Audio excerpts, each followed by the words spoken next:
Bonjour à tous, bienvenue dans notre salle virtuelle pour ce webinaire dédié à la reprise d'activité en sécurité et plus particulièrement au thème « Mettre en œuvre les recommandations Covid-19 ». Ce webinaire a été co-organisé avec les CCI du Tarn et du Gard.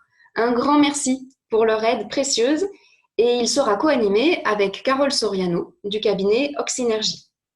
Je me présente, je suis Stéphanie Séjourné, conseillère entreprise à la CCI de l'Aveyron, spécialisée dans les questions de sécurité au travail et développement de projets pour les petites et moyennes entreprises. Carole, nous avons eu l'occasion de travailler ensemble pendant toute l'année 2019 dans le cadre d'un projet pilote financé par l'Agence nationale pour l'amélioration des conditions de travail sur le thème santé et performance. Et aujourd'hui, votre profil atypique va nous apporter un éclairage précieux sur les questions qui nous préoccupent actuellement. Je vous laisse vous présenter. Très bien, merci Stéphanie. D'abord, bonjour à tous. Je suis ravie de pouvoir partager ce moment et ce temps de réflexion autour justement de la reprise des activités en toute sécurité dans ce contexte sanitaire un peu particulier. Donc, je m'appelle Carole Soriano-Malor. Alors, de formation initiale, je suis infirmière, cadre de santé et effectivement, je suis aussi titulaire d'un master en sociologie des organisations, qui m'a amenée à travailler plus particulièrement sur les questions effectivement de santé au travail et de collaborer régulièrement avec la CCI. Donc aujourd'hui, j'ai effectivement repris mon activité d'infirmière depuis le début de la crise du Covid-19, puisqu'il y avait quand même un besoin que tous les personnels soignants formés rejoignent nos institutions de santé. Voilà, donc actuellement, je travaille partiellement à l'hôpital de Decazeville. Voilà pour ce qui est de ma présentation. Merci Carole. Alors, les points que nous vous proposons de traiter aujourd'hui, que nous vous proposons peut-être de traiter aujourd'hui, si mon diaporama veut bien se dérouler convenablement. Oui, tout va bien. Nous allons aborder donc les modes de transmission connus de la maladie, les mesures organisationnelles préconisées, en particulier la question... Oh là là, qu'est-ce que c'est que ces trucs qui continuent à sonner? Bien, pardon pour l'interruption. Les mesures organisationnelles préconisées en termes de distanciation sociale, nettoyage et hygiène, les bons gestes pour limiter les risques, lavage des mains, les bons usages du gel hydroalcoolique, les gants, la tenue de travail, des masques, pour qui, comment, où trouver du matériel, questions-réponses et échanges.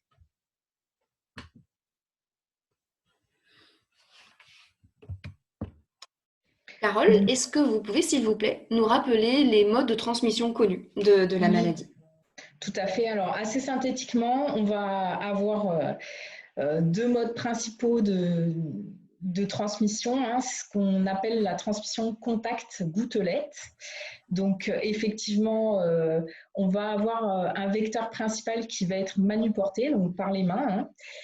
C'est pour ça qu'on va beaucoup insister sur tout ce qui va être l'hygiène des mains, notamment dans les transmissions entre les surfaces contaminées et les personnes. Ensuite, on va avoir une transmission par contact direct, effectivement, quand on se touche, d'où les préconisations de distanciation physique. Alors, quand on se touche, mais aussi quand on touche des surfaces, puisqu'on sait aujourd'hui que, en fonction de la surface et puis d'un certain nombre de données, la température, l'hygrométrie, etc., le virus peut résister jusqu'à plusieurs jours. En tout cas, on retrouve des traces. Alors là encore, je mets des bémols parce qu'on va travailler avec ce qu'on sait aujourd'hui de ce virus. Donc voilà. Et puis, en dernier lieu, la transmission par gouttelette. Là encore aujourd'hui, on ne sait pas quelle est la taille, en tout cas, de contamination par aéroportée, puisque vous savez qu'on va avoir des tailles de gouttelettes lorsqu'on parle qui vont aller de quelques microns à un peu plus. Effectivement, ça ne concerne pas que les postillons visibles, la transmission par gouttelette. Quand on parle, on ne s'en rend pas compte. Mais effectivement, on produit des micro-gouttelettes qui vont pouvoir potentiellement, si on est infecté par le virus et asymptomatique, pouvoir contaminer d'autres personnes. Voilà pour les modes de transmission. Donc on est d'accord, il s'agit donc d'agir en amont afin de limiter au maximum les possibilités de transmission. Alors pour agir dans ce sens, le ministère du Travail et les fédérations professionnelles ont édité des fiches conseils ainsi que des guides pratiques.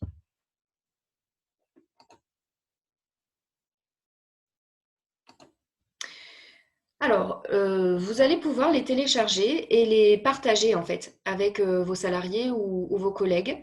Et c'est important aussi de consulter régulièrement le site internet de votre fédération professionnelle pour compléter votre information. Bien sûr, nous vous mettrons l'ensemble des liens hypertextes de toutes les ressources que nous avons utilisées pour bâtir ce webinaire sur le chat à la fin du webinaire. Vous aurez accès à l'ensemble des ressources. Alors, je vais lister très rapidement en fait les thématiques qui sont d'ores et déjà traitées par les fiches conseils, et je me suis attachée à vous mettre en gras les secteurs d'activité qui sont représentés autour de notre table virtuelle aujourd'hui. Donc, vous avez des fiches conseils sur des problématiques communes à tous les métiers. Par exemple, la gestion des locaux communs et des vestiaires ou le travail dans l'intérim. Ensuite, on travaille par grands domaines d'activité. Donc voilà, tout ce qui va concerner agriculture, agroalimentaire, jardin, espace vert. Le commerce de détail, la restauration, l'hôtellerie. Alors je sais que ça fait partie des préoccupations de nos participants aujourd'hui. Donc notamment tout ce qui va traiter du travail en caisse, travail dans un commerce de détail, dans la restauration collective et surtout pour vous autour de la table aujourd'hui, la vente à emporter, le travail dans l'hôtellerie, femmes et valets de chambre, ainsi que les sujets réceptionnistes ou veilleurs de nuit. On a des fiches spécifiques sur le sujet de la propreté, la réparation, la maintenance, l'industrie, la production. Je sais que c'est aussi une forte préoccupation des participants aujourd'hui. Donc, on va notamment avoir une fiche sur les personnels de bureau rattachés à la production. Et puis, d'autres services voilà, qui peuvent également se présenter. Également un sujet donc, sur le transport et la logistique. Et alors, bien sûr, ça aussi, c'est une grosse préoccupation aujourd'hui, tout ce qui touche aux bâtiments, construction et matériaux, avec notamment les activités de la construction.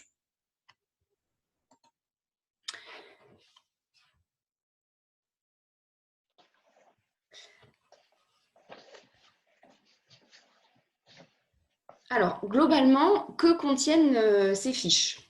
Alors, on va essayer d'admettre effectivement les tout derniers participants. Essentiellement, en fait, des mesures organisationnelles. Ça, c'est un point très important, qui sont destinées à permettre de réduire, dans le milieu professionnel, les possibilités de transmission du virus. Pour les gouttelettes et la transmission directe, il s'agit essentiellement de se tenir toujours à plus d'1 mètre les uns des autres. Concrètement, cela va se traduire par un marquage au sol, par exemple dans les salles de pause, sur les lignes de production, ou encore sur les files d'attente dans le secteur du commerce. Ou encore le fait de supprimer une chaise sur 2 dans les salles de réunion. Pour la transmission manu-portée, il s'agit de se laver très régulièrement les mains. Il convient aussi d'aérer très régulièrement les locaux. Donc vous voyez, la grosse base en fait de ces fiches conseils, c'est vraiment des mesures organisationnelles. En complément, la mise en place de matériel peut être préconisée. Il va s'agir par exemple d'écrans en plexiglas ou à défaut de visières pour des agents de caisse. Dans ce cas, la dimension des écrans à mettre en place est indiquée dans la fiche conseil afin qu'ils aient une réelle efficacité. En complément, pour limiter toujours cette transmission manu-portée, on a également un nettoyage qui est préconisé. Donc, avec des produits qui contiennent un tensioactif. Donc, ce qui est préconisé dans les fiches conseils, c'est savon, dégraissant, détergent. Ce nettoyage doit être périodique, c'est-à-dire au minimum 2 fois par jour et à chaque changement d'équipe et changement de poste, pour toutes les surfaces touchées par les mains, susceptibles de les contaminer. Les téléphones communs, les caisses, les poignées de porte, les interrupteurs, clavier, écran tactile commun, rampe d'escalier, plan de travail, sièges et accoudoirs, parois de protection mises en place, voilà, tout ce qui va être les écrans en plastique, les vitres. Donc voilà, vraiment un point très important sur le sujet du nettoyage. Un point également très important concernant l'ensemble de la mise en œuvre de ces dispositions, c'est véritablement d'associer vos salariés à leur mise en œuvre. Donc, vous élaborez en fait toutes ces mesures de prévention avec soit directement vos salariés ou bien leurs représentants, délégués du personnel, membres du comité social et économique. Une fois que ces mesures ont été élaborées avec eux, vous les formez à leur mise en œuvre sur le terrain. Et vous gardez une preuve écrite de cette formation, comme quoi vos salariés ont bien eu connaissance des mesures de prévention mises en place dans le cadre de leur activité professionnelle. Ils s'engagent à les appliquer et à faire part de toute information pertinente sur ce sujet. Et bien sûr, vous gardez toutes les traces en fait, des actions engagées en termes de protection de la santé et de la sécurité des salariés. Vous n'oubliez pas, bien sûr, de faire le lien avec votre document unique d'évaluation des risques professionnels et de l'actualiser en tenant compte de ce risque nouveau. Ces éléments écrits peuvent être également des notes de service, des procédures, en fait, tout élément qui va permettre d'assurer le respect des mesures en place. Nous tenons à souligner que ces fiches conseils ont un poids juridique. Elles font aujourd'hui référence. Il est donc important d'en prendre connaissance et de les décliner concrètement dans vos structures. Donc, en complément de l'ensemble de ces éléments, de la formation de vos salariés, de ces mises à jour, il est également très important de maintenir une communication active avec l'ensemble des salariés. Alors, quand on dit communication active, c'est bien sûr donc afficher les consignes générales de distanciation sociale, les gestes barrières, et puis afficher les consignes de lavage des mains et comment se les laver. Là aussi, nous vous mettrons tous les liens dans le chat à la fin de la présentation.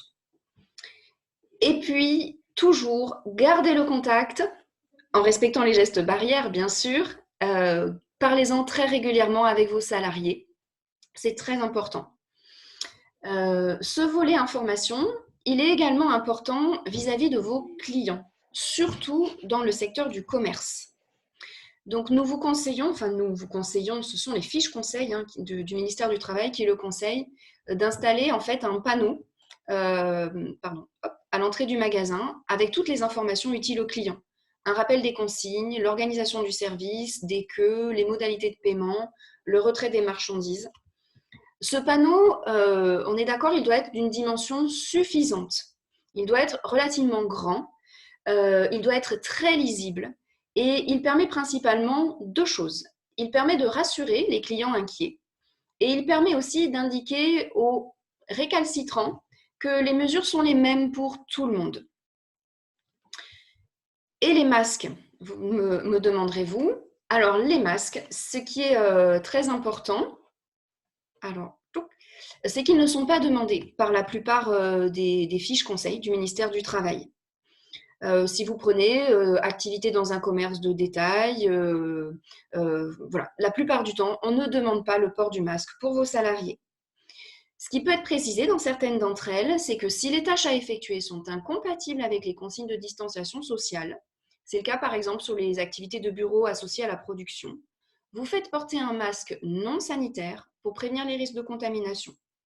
Et ce que nous précise également le site de la Direction générale des entreprises, c'est que l'utilisation de ces masques s'inscrit dans la stricte application des mesures d'organisation du travail ainsi que des gestes barrières. Petit complément sur la question des masques, on l'abordera tout à l'heure sur comment choisir le bon matériel. On a des petits cas particuliers, par exemple sur les ambulanciers, les agents funéraires ou encore les agents de sécurité qui sont amenés à effectuer du service aux personnes. Mais voilà, sinon, globalement, sur le secteur entre guillemets classique, voilà ce qui est demandé. Nous le voyons donc, le masque n'est vraiment qu'un complément aux autres mesures. En fait, finalement, pour ceux d'entre vous qui travaillent déjà depuis plusieurs années sur la thématique de la sécurité, il s'agit finalement d'appliquer les principes généraux de prévention. Avant toute chose, on cherche à éviter le risque. Si on ne peut pas éviter le risque, on l'évalue. Et ensuite, en fonction de cette évaluation, on privilégie les mesures de protection collective en leur donnant la priorité sur les mesures de protection individuelle. Carole, est-ce que vous pouvez nous indiquer les bons gestes pour justement limiter la transmission? Oui, tout à fait. Alors, d'abord, j'introduirai mon propos en disant que, effectivement, cette question du risque, elle est importante parce que on peut, j'ai envie de dire, accumuler en fait un certain nombre de protections euh, pour les salariés ou pour les clients. Toutefois, il faut d'abord réfléchir avec le bon sens. Ah, on m'entend pas très bien peut-être. Je vais essayer de parler plus fort. Pour moi, ce qui est essentiel, c'est vraiment de bien comprendre en fait à quel moment il va falloir agir pour éviter la transmission du virus. Et dans l'information et la formation des salariés, c'est ce qui va être prédominant. Donc, effectivement, je parlerai tout à l'heure aussi des mésusages qu'on peut voir et je vais commencer aussi sur la question du lavage des mains, en tout cas de la propreté des mains.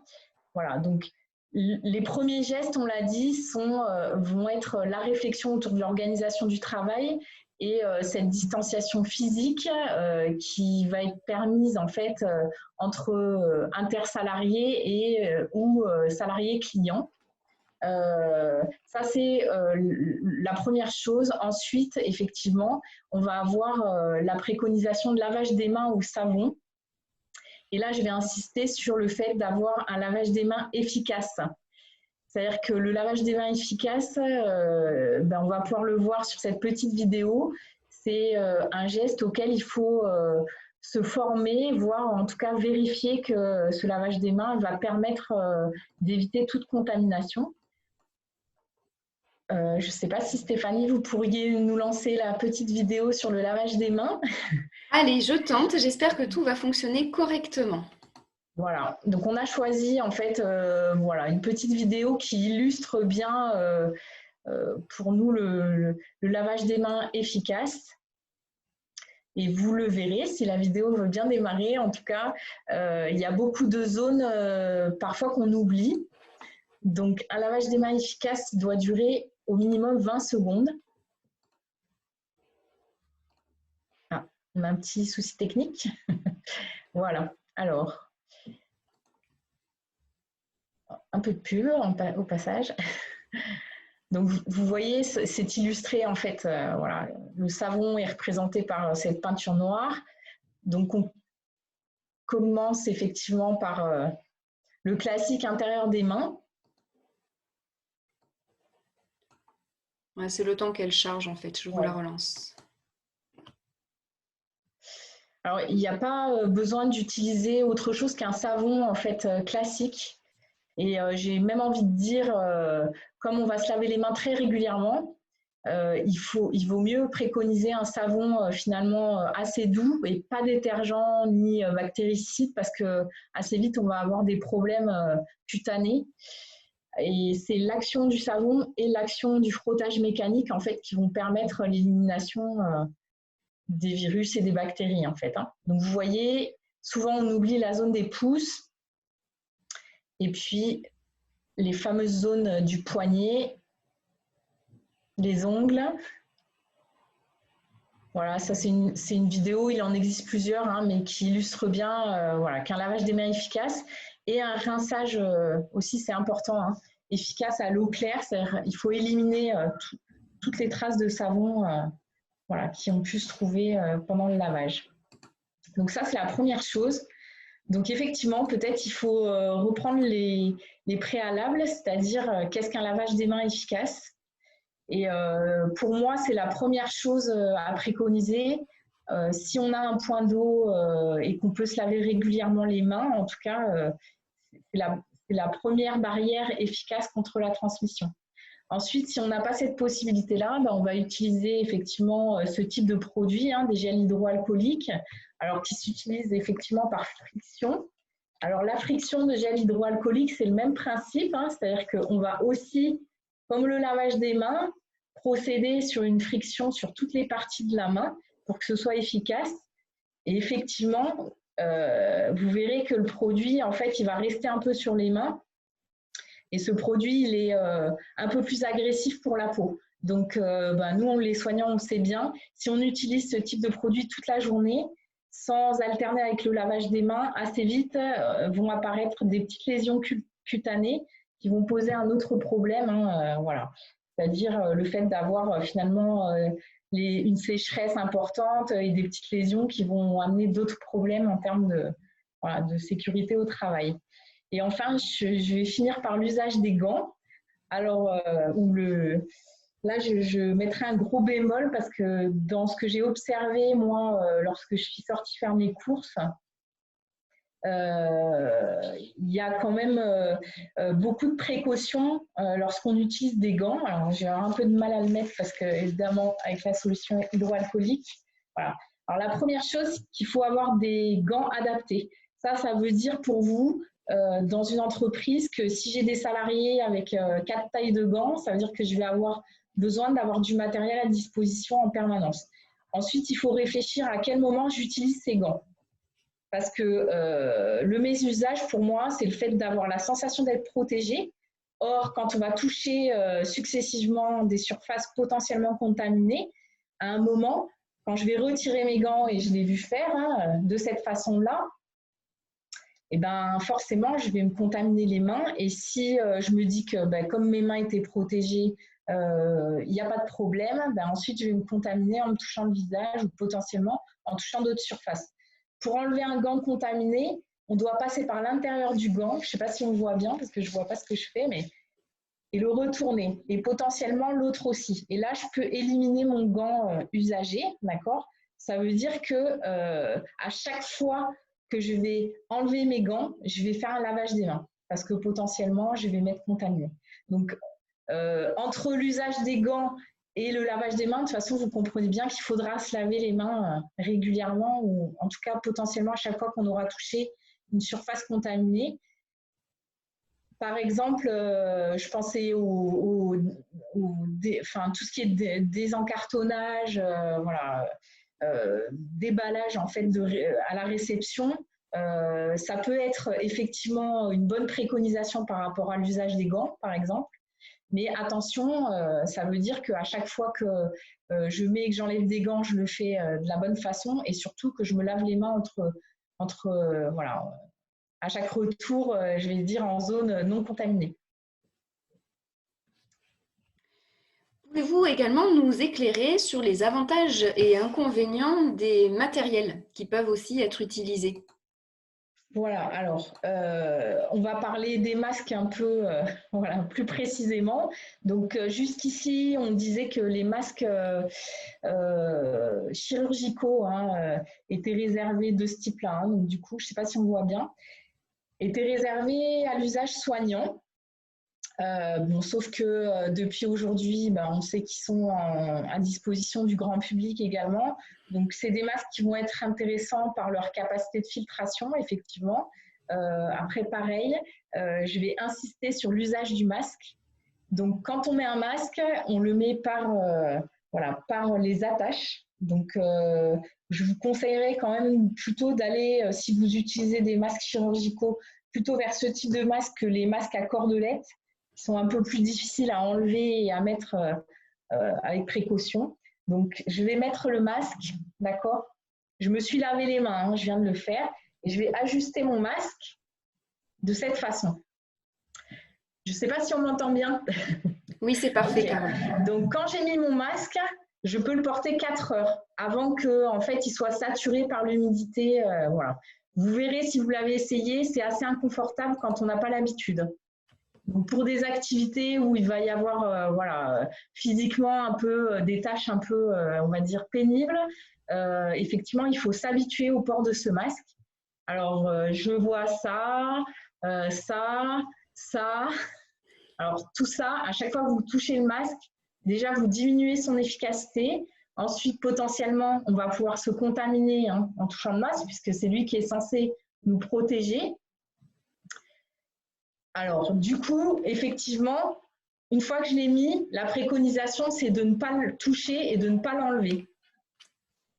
Si j'ai besoin de boire, je vais effectivement pouvoir boire de cette façon-là et tout de suite remettre mon masque un maximum sans le toucher. Et à chaque fois que je vais devoir toucher mon masque, il faut que je me lave les mains avant. Voilà. Donc ça, vous comprenez que l'usage des masques, il va falloir aussi pédagogiquement accompagner cet usage. Donc voilà, si vous utilisez des masques jetables, donc à chaque fois que j'ai mal, on va dire, utilisé mon masque, c'est-à-dire si je l'ai contaminé en le touchant ou voilà, si je sais que potentiellement je l'ai mal manipulé, ben, il faudra que je le jette. Voilà pour les masques. Après, vous verrez, on vous a préparé un petit schéma sur le choix des masques. Hein, on verra un petit peu plus en détail. Ce qu'on peut trouver aussi, c'est ce type de masque, hein, qui est donc un masque grand public ou alternatif. Donc ça, c'est un masque canard. Alors, dit canard parce qu'effectivement, il forme un bec, hein, comme vous voyez. Ça, pour les personnes qui sont assez gênées au niveau respiratoire, c'est un peu plus supportable. Parce qu'effectivement, ça ne va pas venir se plaquer sur la bouche et on va avoir un peu moins cette sensation d'étouffement. Mais après, c'est exactement les mêmes conditions d'utilisation. C'est-à-dire qu'une fois que j'ai positionné mon masque et que je l'ai ajusté sur le nez, il faut plus que je le touche un maximum pendant 4 heures, sauf si j'ai besoin de boire, effectivement. Et à chaque fois que je le manipule, je me lave les mains.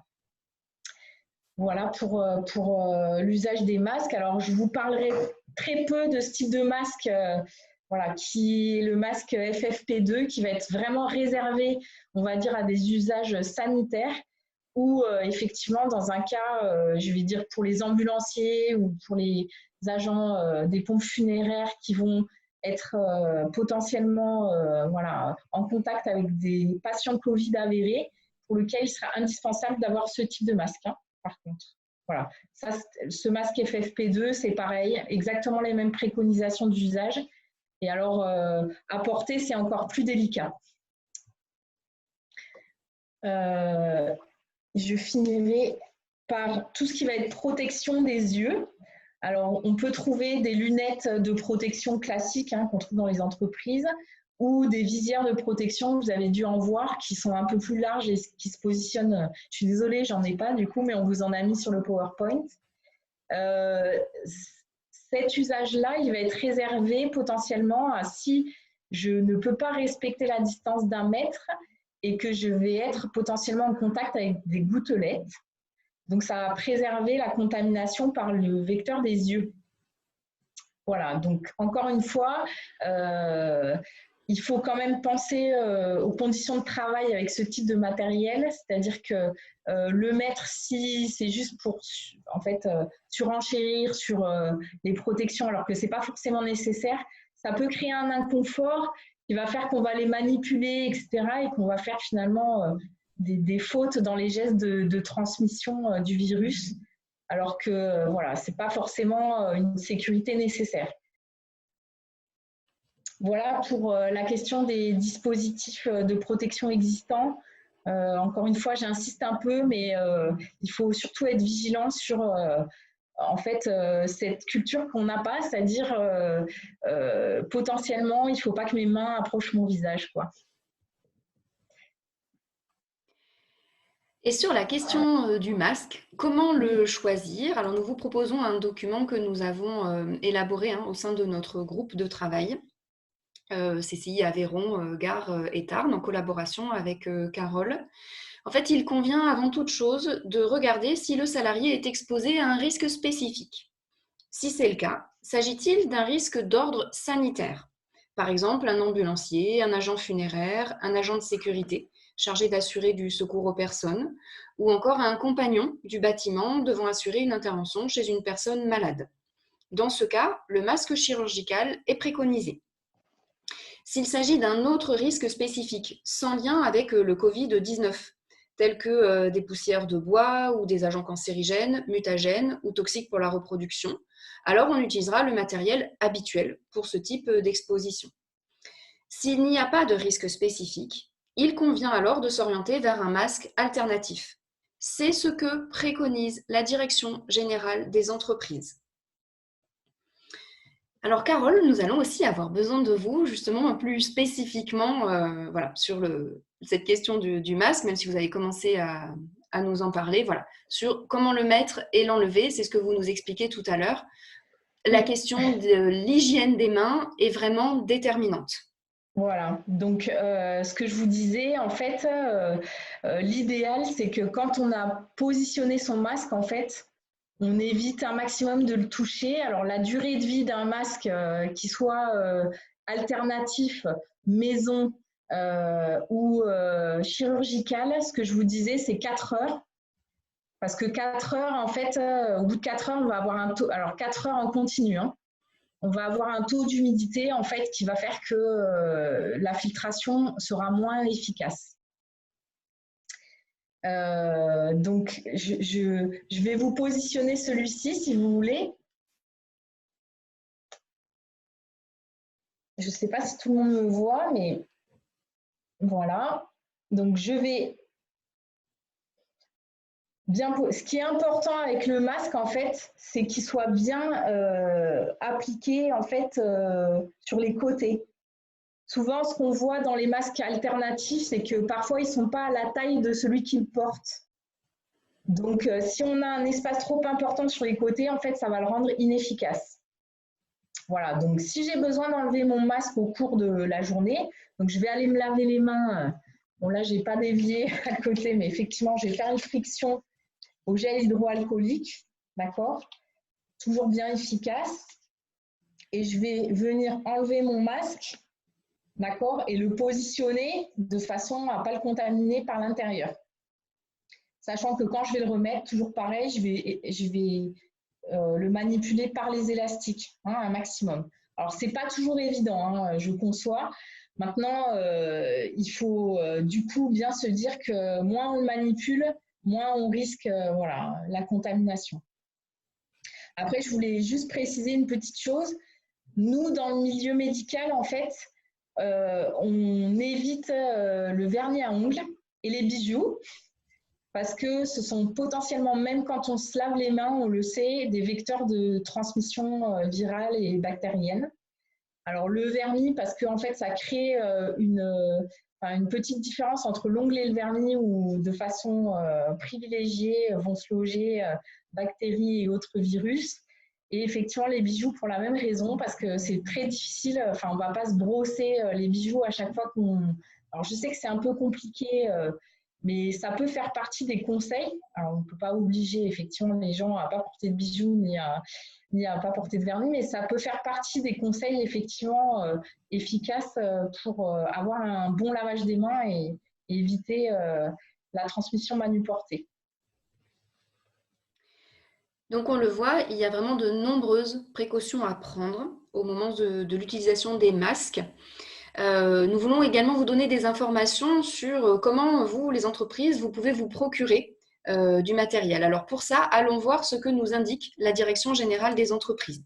Alors ça, c'est tout nouveau, hein, c'est des informations qui ont été mises à jour la semaine dernière. Au sujet des entreprises qui souhaitent mettre donc, les masques grand public, ce qu'on appelle aussi les masques alternatifs, sur le marché, l'entreprise doit préalablement faire réaliser des essais sous sa responsabilité, conduits par un tiers compétent, démontrant les performances de ces masques au regard des spécifications de l'État, donc toujours dans la note du 29 mars, et elle doit pouvoir présenter les résultats de ces essais au service de contrôle qui en ferait la demande. Elle doit apposer sur le produit ou son emballage le logo qui permet d'identifier les masques grand public. Elle doit ensuite demander la publication par le gouvernement des résultats de ces essais et enfin indiquer les performances de filtration sur l'emballage. Par ailleurs, les entreprises doivent mettre à la disposition du public une notice indiquant le mode d'utilisation, de lavage et d'entretien du masque.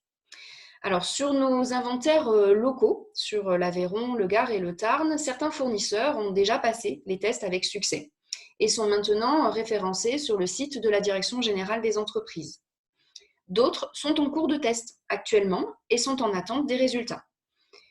Sur nos inventaires locaux, nous avons également référencé des fournisseurs de solutions hydroalcooliques, de lingettes désinfectantes, de sprays de désinfection. Ces listes sont accessibles directement en page d'accueil des sites des CCI du Gard et du Tarn et elle sera très bientôt sur le site de la CCI Aveyron. Carole, je vous laisse peut-être synthétiser les différents points que nous avons abordés jusqu'à présent. Oui. Du coup, ce que je voulais préciser aussi par rapport à ce qu'on vient d'échanger, donc effectivement, on l'a dit, mais il faut commencer d'abord par l'organisation effectivement du travail et notamment l'organisation des flux, hein, puisque ça va être la première barrière en fait.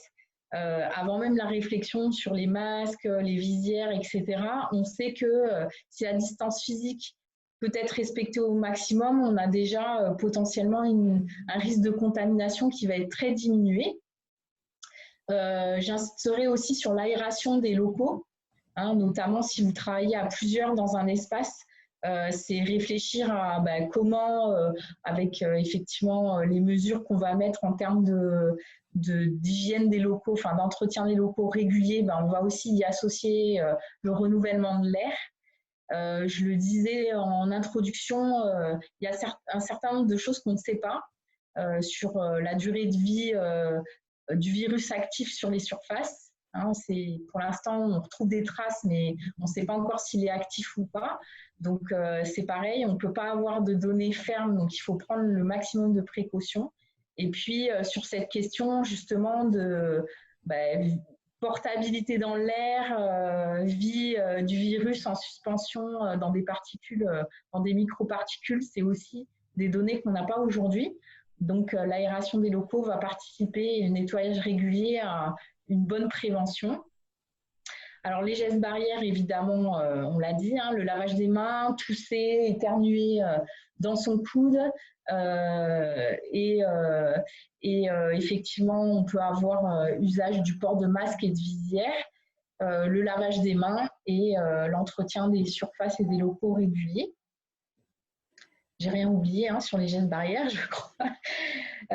Ensuite, donc, le matériel de protection, on a fait un peu le tour. J'insisterai quand même pour les professions parce que je sais qu'il y en a qui vont être dans l'impossibilité en fait de maintenir la distance minimum d'un mètre.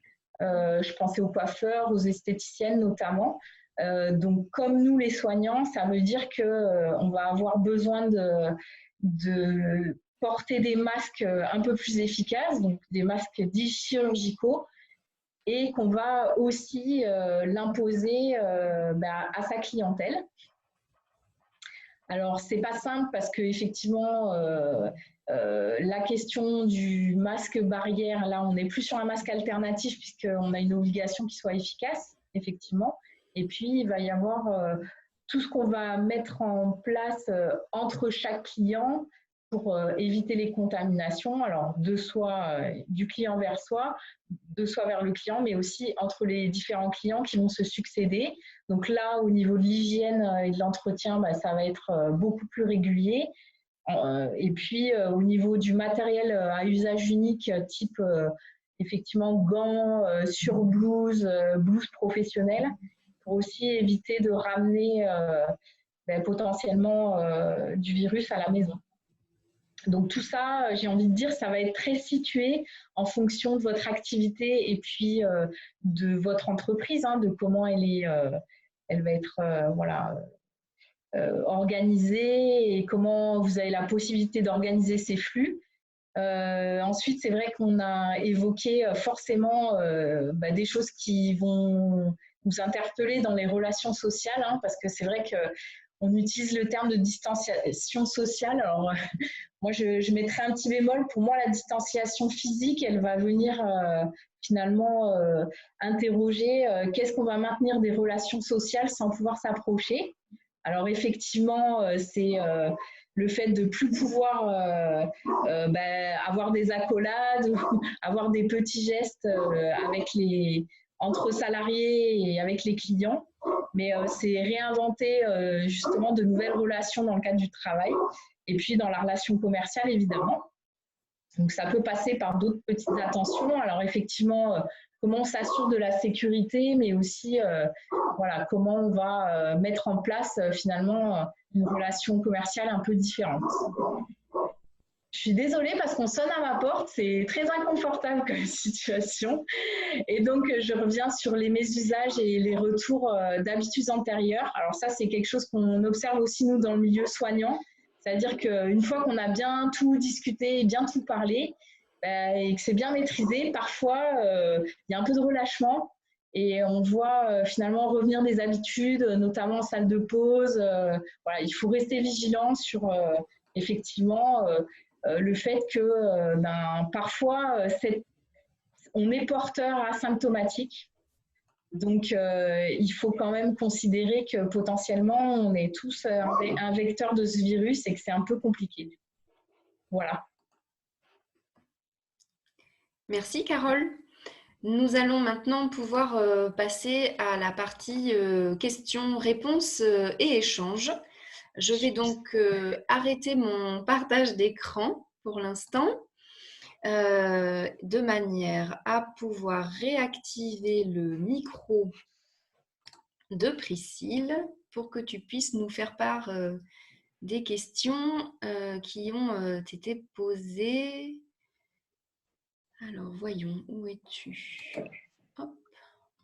Voilà, Priscille, est-ce que tu as pu, s'il te plaît, regrouper un petit peu les différentes interrogations par thème? J'ai essayé de le faire. Donc, il y a une série de questions sur les masques, il y a une série de questions sur les gants, et puis il y a quelques questions un petit peu alternatives qui nous permettront peut-être d'évoquer certains sujets récents.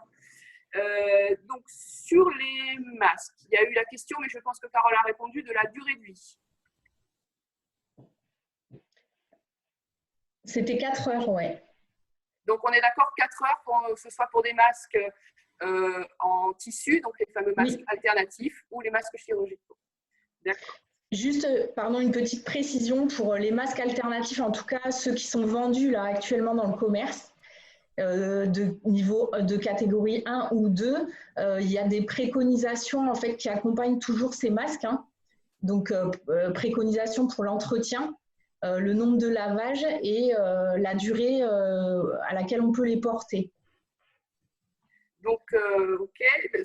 La question qui se posait, vous venez d'y répondre aussi, c'est que qu'est-ce qu'un masque alternatif? Alors, un masque alternatif, c'est un masque qui n'est pas un masque à usage sanitaire. Comme on vous l'a mis dans le schéma, on va trouver différents masques alternatifs. Alors en fait, bon là, on peut, moi je les manipule, donc c'est facile, mais en fait, il ne va pas y avoir la même filtration sur un masque alternatif que sur un masque dit chirurgical au niveau des couches et au niveau de la filtration, en fait, de la taille des particules. Et dans les masques alternatifs, en fait, on va avoir les masques qui vont avoir une certification finalement AFNOR, qui vont être homologués pour un certain usage. Et puis, on va aussi trouver les masques fabriqués maison, entre guillemets. Hein. Donc, effectivement, aujourd'hui, il y a des patrons qui circulent pour avoir des masques qui soient potentiellement efficaces. Par contre, restez vigilants, ce que je vous disais, sur le fait que le masque soit bien occultant hein, au niveau du positionnement sur le visage. Parce que moi, ce que j'ai pu voir, c'est que parfois, en fait, les masques, même s'ils sont faits avec le patron de l'AFNOR, ils ne vont pas être suffisamment efficaces au niveau de la position sur le visage. Si vous pouvez aussi nous éclairer, parce que ça, c'est une question importante qu'on a abordée. Donc, on est d'accord que pour la mise sur le marché des masques alternatifs, aujourd'hui, il faut qu'ils passent des tests auprès de la DGA qui leur permettent d'apposer un logo sur l'emballage ou sur le masque. Oui. Si une entreprise a donc affaire à un fournisseur qui ne peut pas lui fournir ni le relevé des tests, ni un masque sur lequel est apposé un logo. Alors, écoutez, moi, personnellement, en tant que chef d'entreprise, je ne l'achèterai pas. Parce qu'aujourd'hui, quand même, on le sait, il y a eu, même sur les masques chirurgicaux, une vague de contrefaçons avec des vols aussi de certificats. Hein, donc, il faut quand même, je pense, privilégier les filières habituelles avec les fournisseurs et puis, effectivement, s'assurer qu'ils sont certifiés sur les normes françaises, en tout cas. Il y a moins de tension aujourd'hui sur les masques, donc c'est peut-être des situations qu'on va voir beaucoup moins se présenter qu'il y a 2 ou 3 semaines. Là, il y a quand même potentiellement beaucoup plus de vecteurs, même en France, sans avoir besoin d'avoir directement recours à des sites étrangers. Donc, je pense qu'effectivement, il faut différencier peut-être le cadre de l'usage privé, C'est-à-dire, moi, dans mon usage privé en tant que citoyen, si je veux porter un masque alternatif, je peux choisir de le faire maison, ou je peux choisir effectivement de prendre un masque. Enfin, voilà, on a même vu des gens avec des tissus, enfin, des bandanas ou des porter ça. Et puis, il y a le cadre professionnel où je suis employeur et je mets du matériel à disposition de mes salariés, où là, je pense qu'il faut avoir un autre niveau de vigilance quant aux conditions de sécurité et à notre responsabilité, quoi. D'accord. Donc, on rappelle que les masques aujourd'hui qui sont testés par les fournisseurs de masques, c'est la DGA qui procède à ce test et on retrouve une liste complète des fournisseurs que je pense, Stéphanie, tout à l'heure, on pourra diffuser, qui est accessible et donc on peut suivre en continu qui sont les fournisseurs qui sont bien homologués de manière à ce que vous puissiez aussi procéder à une vérification vis-à-vis de ces masques. Pour continuer, est-ce que les questions qui se posaient, c'était est-ce que je peux moi-même fabriquer des masques barrières? On vient, je pense, d'y répondre. À partir du moment où on est un employeur, il faut fournir des masques alternatifs qui sont conformes et homologués avec le processus Direction générale des armées. Une question qui s'est posée à plusieurs reprises, c'est que fait-on des déchets? Alors, il me semble, moi, avoir vu passer, Stéphanie, une note il y a eu deux choses. Il y a eu le ministère du Travail qui a publié une fiche sur la gestion des déchets. Je pense qu'on la retrouvera et on la donnera. Et puis, il y a eu un avis aussi de la haute autorité, je crois, sanitaire. Je ne sais pas si, Carole, vous aviez des précisions. Alors, en fait, si on est dans le cadre d'activités sanitaires, comme le transport de personnes ou effectivement les pompes funèbres, enfin des activités où potentiellement on va avoir des déchets contaminés, effectivement, il y a des préconisations particulières. Après, sur les déchets classiques, pour moi, au jour d'aujourd'hui, il n'y a pas eu de préconisations particulières. Alors, voilà, je pense qu'on diffusera la fiche et elle explique un peu qu'on peut gérer ça de manière classique en laissant un certain temps de repos de ces déchets avec un double emballage. Enfin, il y a une façon de faire qui est précise. C'est ça. Alors, une question qui se posait aussi qui s'est posée à plusieurs reprises sur la clim. Alors là, c'est-à-dire la filtration de l'air, qu'est-ce qu'on fait? On la coupe? Sur la filtration de l'air, c'est ça, ou la clim? C'est ça qui se pose comme question, oui. D'accord. Je pense qu'il faut se rapprocher du fabricant déjà. Alors, pour ce qui est filtration de l'air, bon, moi, je ne suis pas spécialiste, hein, mais il doit y avoir des préconisations actuellement sur l'entretien et le nettoyage des filtres, peut-être dont la régularité va être différente. Et sur l'usage des clims, c'est pareil. Je pense qu'il faut, alors actuellement, la couper si on peut, favoriser plutôt l'aération des locaux, hein, comme on l'a dit, le renouvellement de l'air. Après, normalement, voilà, il doit y avoir aujourd'hui des préconisations des fabricants sur l'usage ou pas des climatiseurs. Donc, si on a plus d'informations, peut-être Stéphanie, on diffusera des éléments. Oui, en effet. Puisqu'effectivement, les derniers éléments que nous avons eus, comme l'indiquait Carole, c'est qu'on a encore un gros point d'interrogation sur la contamination aéroportée. Et c'est à ce titre que les thématiques d'aération mécanique sont interrogées. On a notamment eu un cas avéré de contamination à Canton, dans un restaurant, suite à ça. Donc effectivement, pour l'instant, par précaution, le plus sage consiste à privilégier l'aération naturelle des pièces. Ça va être le cas, par exemple, dans un institut de beauté. Entre deux clientes, vous faites convenablement aérer la cabine de manière à ce que l'air soit parfaitement renouvelé avant d'accueillir votre cliente suivante.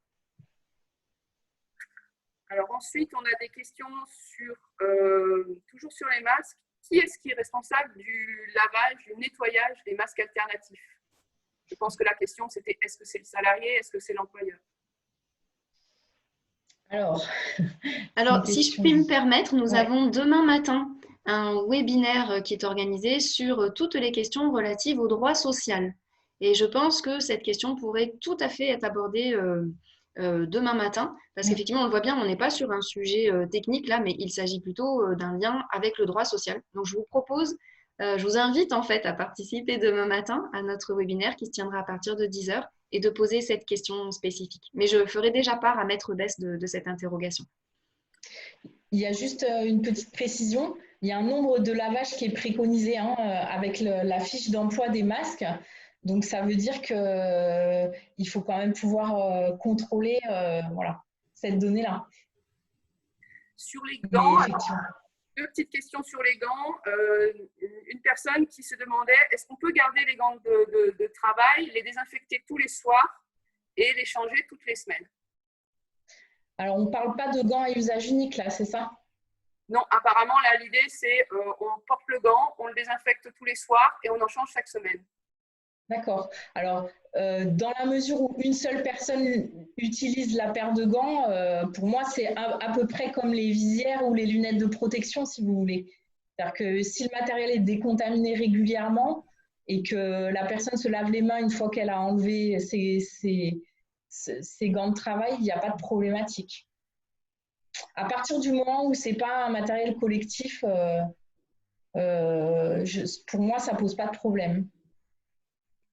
Sachant que donc on a attiré l'attention sur le fait que les gants, c'était peut-être un outil de travail qui pouvait donner une fausse impression de protection et qui pouvait aussi générer plus de contamination que finalement le simple lavage des mains. C'est vrai, mais c'est vrai aussi qu'il y a des activités professionnelles où l'usage des gants est obligatoire, donc il faut effectivement fonctionner avec cette donnée-là. Alors voilà, ensuite, il y a eu plusieurs questions et sur la fin, là j'ai eu un peu de mal parce que j'étais en même temps en train de faire deux choses. Donc, plusieurs questions sur un petit peu l'organisation du travail. Et donc, il y a des questions, par exemple, autour de moi, je suis serveuse. Est-ce que je dois porter les gants et les changer chaque fois que j'ai touché une assiette? Moi, je suis une femme de chambre. Est-ce que je dois,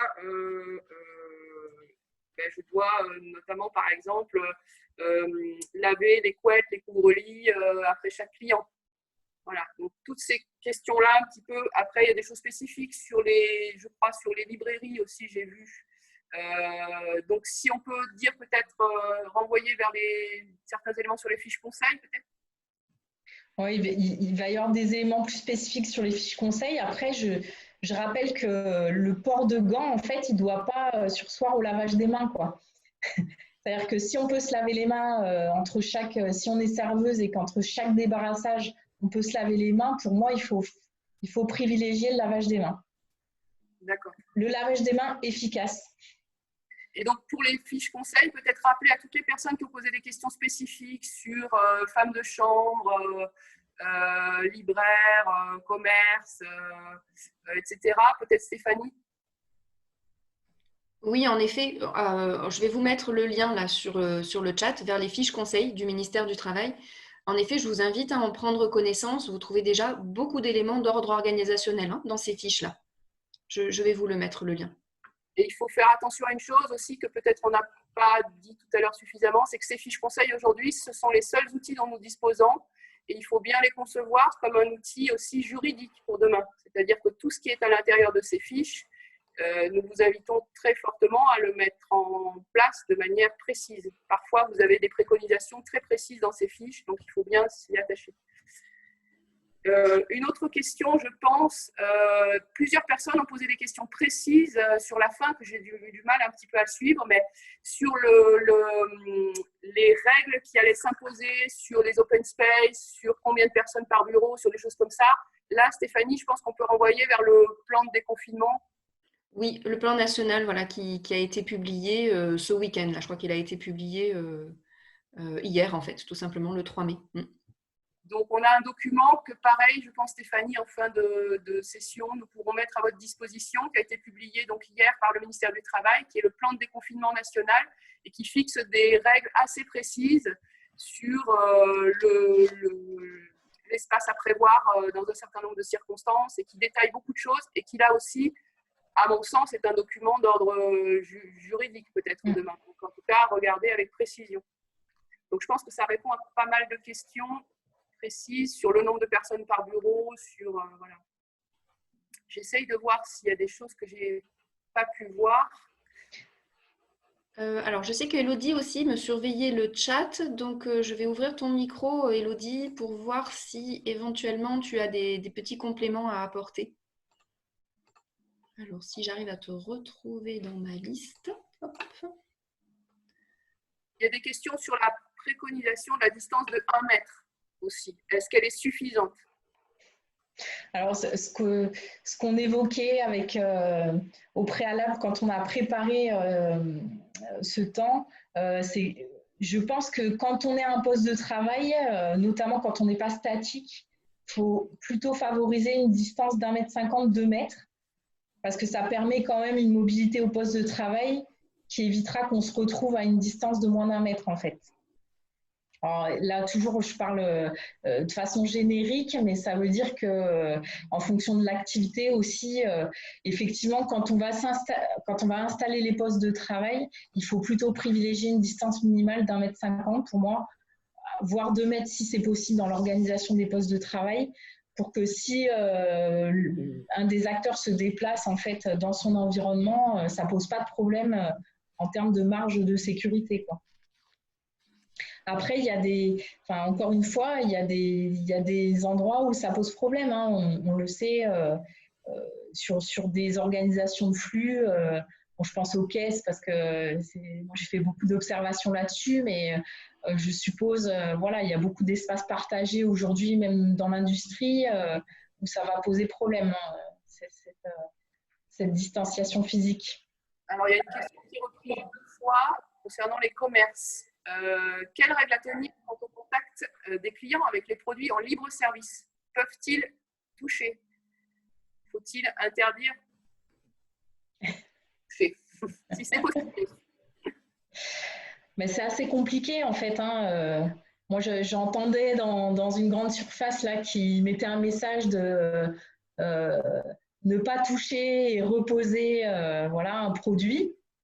Après, c'est quand même un peu compliqué. En tout cas, je pense que c'est toujours pareil. Si on part du principe que ce sont nos mains le vecteur, quoi qu'on touche, hein, de toute façon, voilà, à partir du moment où on se lave bien les mains régulièrement et quand on rentre des courses, si effectivement on élimine les emballages avant de faire rentrer les produits à l'intérieur des maisons, il y a quand même moins de risques voilà, de contamination.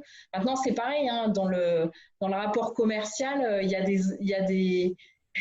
a des produits où ça va être très compliqué je pense, je sais pas, au commerce de détail comme les vêtements ou des choses comme ça va être quand même assez compliqué de dire aux gens vous achetez sans toucher, quoi, voire sans essayer.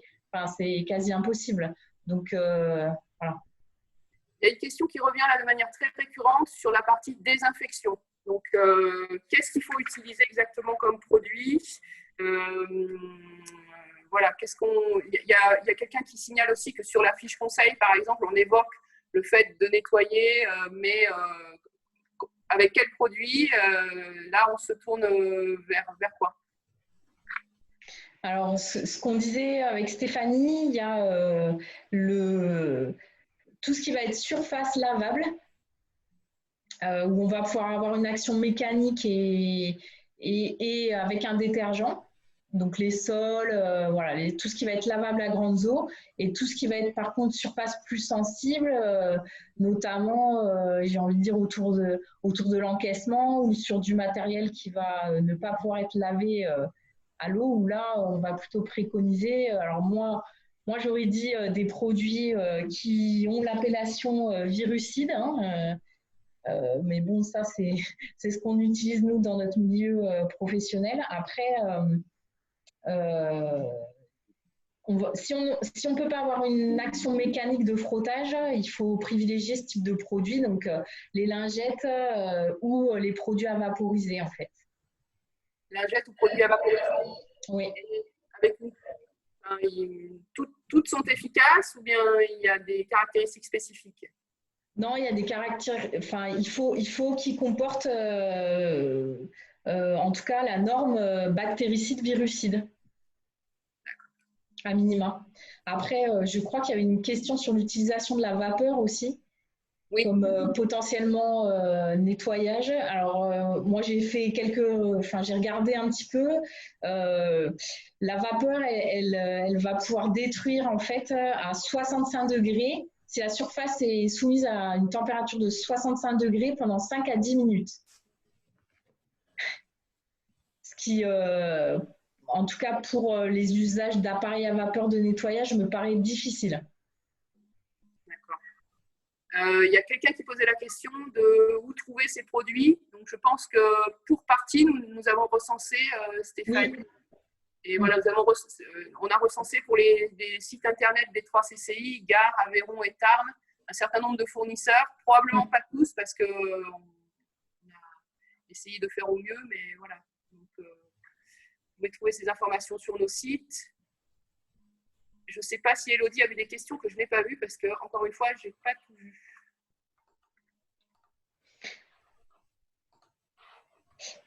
Juste une dernière précision sur l'usage de ces… Il y a des décontaminants bactéricides, virucides aussi, qui sont à usage alimentaire.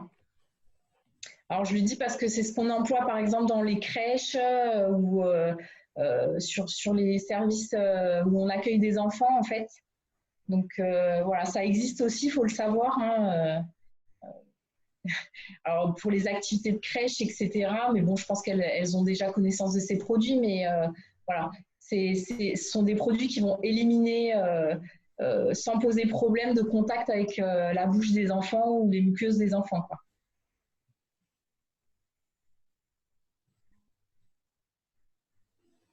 Une question qui se pose pour une personne dans un cabinet, donc j'imagine que c'est un lieu médical, si on garde un mètre de distance, si on garde 1 mètre de distance, ça peut s'appliquer d'ailleurs partout, est-ce qu'il faut les masques? À partir du moment où on garde la distanciation sociale de 1 mètre, est-ce qu'il faut un masque? Ben, normalement, c'est suffisant avec la donnée qu'on n'a pas encore, c'est qu'est-ce qui est en suspension dans l'air en fait. Pour les gouttelettes, c'est suffisant normalement. Et ça veut dire aussi qu'on va décontaminer toutes les surfaces entre chaque client, quoi, ou entre chaque patient.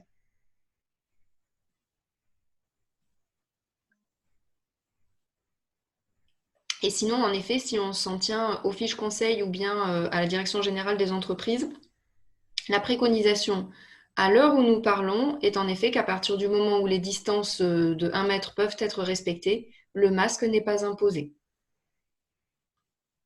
Il y avait quelqu'un qui s'interrogeait aussi sur la notion de climatisation. Comment est-ce qu'on fait quand on est un hôtel ou un restaurant et qu'on va rouvrir en plein été?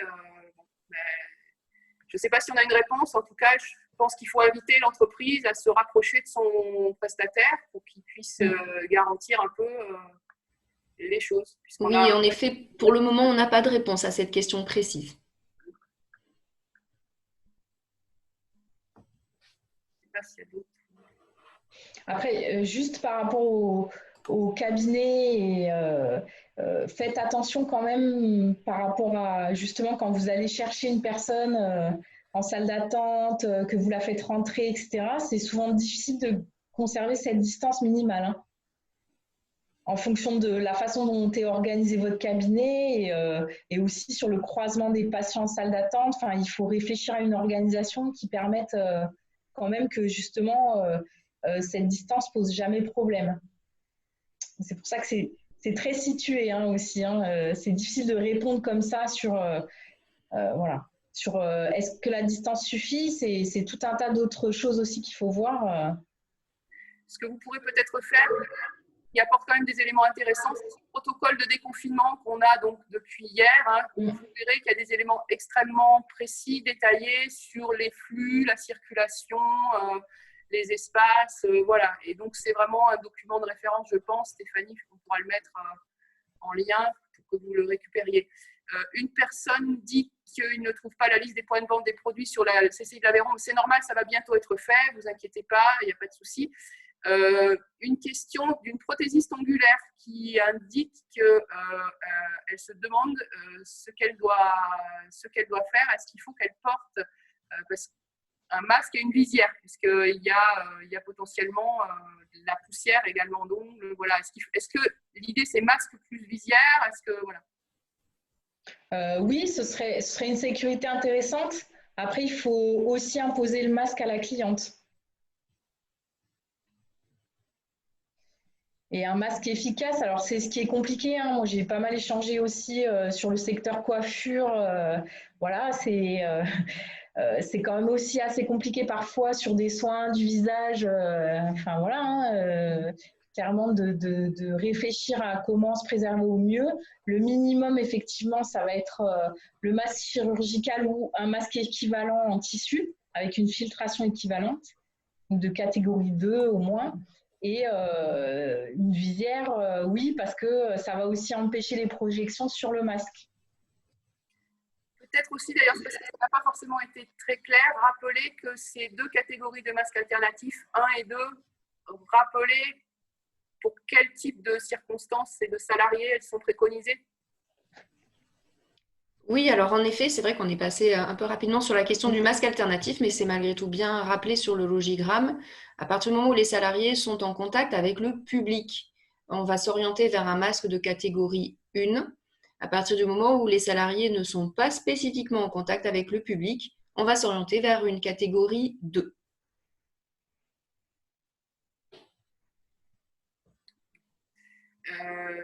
Encore une question, qu'est-ce qu'on fait quand on a un salarié ou un client qui refuse ostensiblement de respecter les mesures mises en place? Alors, pour le client, c'est vrai que c'est compliqué. C'est pour ça que l'affichage très clair est très important, de manière à ce que tout le monde voit que c'est bien la même règle pour l'ensemble de la clientèle. Pour ce qui concerne un salarié qui pourrait être récalcitrant, eh bien, en effet, là aussi, je vous invite à poser votre question au cours du webinaire de demain matin sur la thématique du droit social, parce que là, on est vraiment sur une thématique ressources humaines et management. C'est une situation qu'on pourrait aussi avoir à traiter sur le non-respect de mesures de protection collective ou individuelle dans le cadre du travail. Et là, en l'occurrence, cette situation d'exposition au Covid-19, c'est aussi une situation d'exposition à un risque dans le cadre de l'activité professionnelle. Et donc, ce doit être traité comme tel. Donc, je vous invite à poser votre question à Maître Bess demain matin. Il y a le cas particulier des situations médicales problématiques, hein, aussi qui va se poser. Je pense que aussi là, ça relève à la fois du droit du travail et de la santé au travail. Donc, je pense qu'il ne faut pas hésiter à faire le lien avec le médecin du travail aussi comme médiateur, hein, de la situation. Parce qu'effectivement, il y a des pathologies qui vont exposer plus certaines catégories de salariés que d'autres. Peut-être aussi simplement redire l'importance de la réévaluation des risques dans le cadre du document unique, hein, et aussi réinsister pour les entreprises qui, par hasard, n'auraient pas réalisé ce document unique sur l'importance absolue de le réaliser dans le contexte que nous traversons aujourd'hui, avec ce risque nouveau. Voilà. Après, je pense qu'il faut passer du temps préalablement pour évacuer les peurs. Ça, c'est très important, que les salariés puissent bien comprendre que finalement, qu'est-ce qu'on… Enfin, j'ai envie de dire quel domaine on maîtrise aujourd'hui et du coup, grâce à quelles mesures, en fait, que tout le monde soit bien au clair avec pourquoi on met des mesures en place, qui puissent poser les questions et même, j'ai envie de dire, favoriser le dialogue social autour de cette peur de la contamination, hein, pour que justement, et j'ai envie de dire de le maintenir quoi, hein, tout au long de cette période-là, finalement, favoriser ces temps d'échange et puis réévaluer les mesures mises en place parce qu'on peut penser des choses qui, effectivement, dans le quotidien de l'organisation vont s'avérer problématiques ou moins efficaces que ce qu'on pensait. Donc, il faut surtout bien maintenir le dialogue social et réévaluer régulièrement ces mesures. Alors, il y a une question qui, je pense, sur laquelle on pourra répondre. Est-ce que quelqu'un peut aider les petites entreprises pour cette surcharge de travail? C'est peut-être pour le document unique. En tout cas, peut-être redire que les CCI sont là pour essayer d'accompagner les entreprises à cette phase. Peut-être Stéphanie, tu veux dire quelque chose? Oui, en effet, dans le cadre de notre groupe de travail, nous sommes en train de préparer des petits ateliers pour aider les toutes petites entreprises à s'emparer de ces sujets, notamment de mise à jour du document unique et de déclinaison des fiches conseils dans les toutes petites entreprises. Donc voilà, on va le faire et bien sûr de manière à distance, par visio. Et donc voilà, vous serez bien sûr informés de ce que nous allons mettre en place. Une question aussi sur est-ce que nous pouvons avoir des affiches publiques type? Alors, affiche publique type, non. En fait, bien sûr que l'affiche, le grand panneau que vous allez mettre en place, il va être rigoureusement personnalisé à ce que vous, personnellement, vous allez mettre en place dans le cadre de votre commerce. Donc, bien sûr, on n'a pas d'affiche type pour ça. On a vu ces différents week-ends, certains magasins qui le font vraiment très, très bien. Donc, vous pouvez vous inspirer de ce que font vos collègues. Bien sûr, là aussi, la fiche conseil du ministère du Travail sur commerce de détail est assez précise sur les informations que vous devez faire figurer sur cet affichage. Et par contre, oui, sur les affiches à l'attention de vos salariés, que ce soit sur le respect des gestes barrières ou le lavage des mains, oui, effectivement, on va vous mettre les liens tout de suite là, pour que vous puissiez les avoir avec vous. Une question sur les hébergements touristiques. Je ne sais pas si on va pouvoir y répondre. Faudra-t-il, en plus de la désinfection systématique, prévoir un délai entre 2 séjours?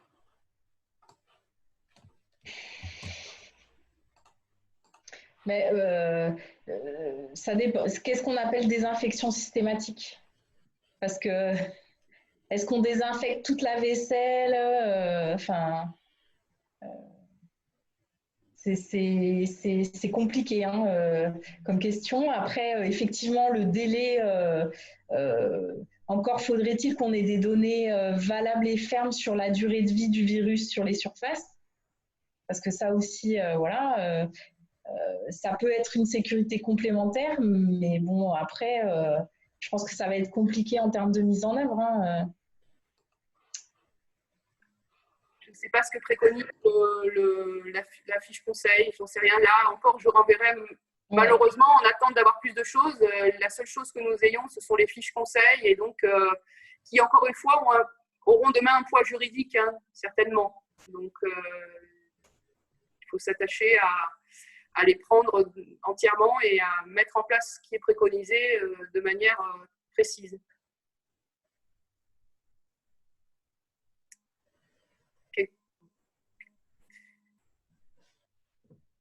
Il me semble, j'ai sûrement raté les questions parce qu'il y en a eu beaucoup. Est-ce que s'il y avait quelques questions ratées, les personnes qui resteraient sur une insatisfaction ou quelque chose qui n'aurait pas été traité veulent poser peut-être reposer les questions maintenant de manière à ce qu'on puisse les reprendre?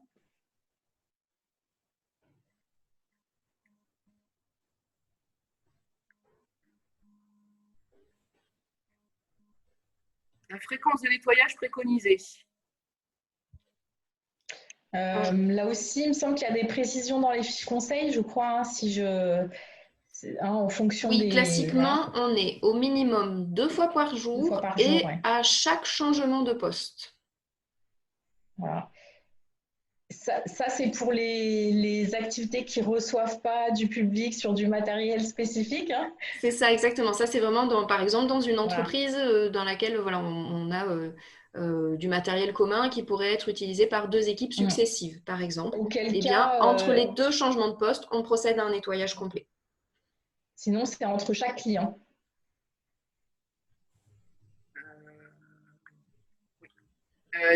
Chose à dire aussi, dans certaines fiches conseils, vous le verrez, il y a des choses vraiment, par exemple sur les plexis, il est bien indiqué qu'il faut le nettoyer des 2 côtés, bien entendu.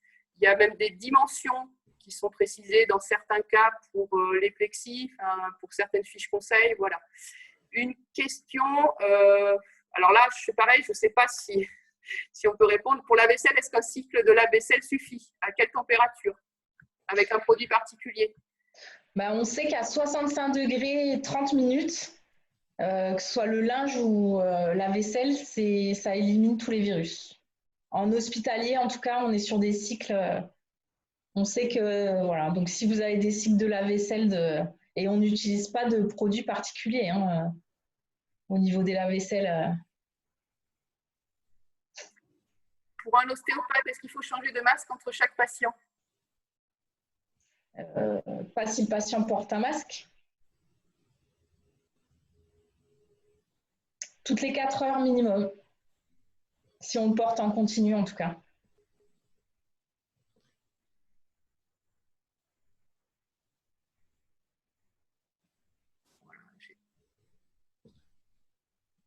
J'ai aperçu sur le plan des confinements aussi, rapidement, dont on parlait tout à l'heure, il y a des choses qui sont précisées, par exemple, dans les bureaux, sur est-ce que pour les bureaux en face à face, enfin, il y a des choses très précises aussi là, hein, encore une fois. J'ai l'impression que les questions... Est-ce qu'il y a d'autres questions?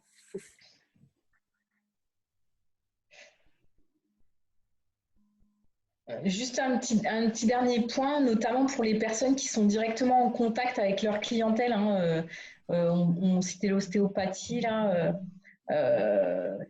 Pensez à l'usage de blouses professionnelles aussi et à l'entretien voilà, de ces vêtements de travail hein, sur le lieu de travail et au changement régulier, parce que ça peut être aussi voilà, une bonne protection.